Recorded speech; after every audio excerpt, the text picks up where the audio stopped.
परवीन बॉबी की मौत उनकी लाश मिलने के 3 दिन पहले हो चुकी थी।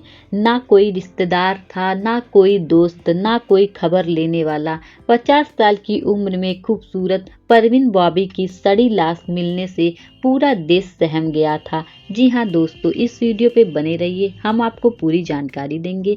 22 जनवरी 2005 को रिवेरा बिल्डिंग की 7वीं मंजिल जुहू मुंबई में अपार्टमेंट के दरवाजे के बाहर अखबार और दूध के पैकेट 3 दिनों से पड़े हुए थे। दरवाजा पर ना कोई ताला था, ना ही अंदर से पिछले 3 दिनों से कोई बाहर नहीं निकला। जब पड़ोसी इकट्ठा हुए तो उन्हें संदेह हुआ। दरवाजे के पास गए तो उन्हें सड़न की बदबू से ज्यादा देर तक रुका नहीं जा सका।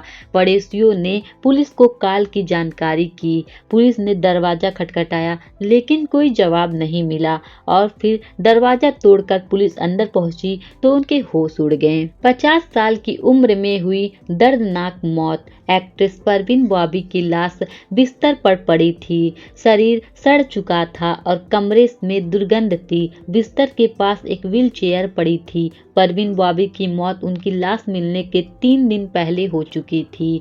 ना कोई रिश्तेदार था, ना कोई दोस्त, ना कोई खबर लेने वाला। 50 की उम्र में खूबसूरत परवीन बॉबी की सड़ी लाश मिलने से पूरा देश सहम गया था। परवीन को पैरानाइड स्किज़ोफ्रेनिया नाम की लाइलाज बीमारी थी। इस बीमारी के चलते उन्हें लगता था कि कभी अमिताभ बच्चन उन्हें मारना चाहते हैं तो कभी कहती थी कि अमिताभ के लोगों ने मुझे किडनैप किया। उन्हें वहम होते ही कि लोग उनकी जान लेना चाहते हैं या उनकी गाड़ी में बम है। कभी 6 सालों तक सेट में अचानक गायब हुई तो कभी सेट पर हंगामा किया। उनका बर्ताव इतना बुरा हो चुका था कि एक बार उन्हें न्यूयॉर्क एयरपोर्ट पर पकड़कर बेड़ियों से बांधकर पागल खाने भेजा गया था।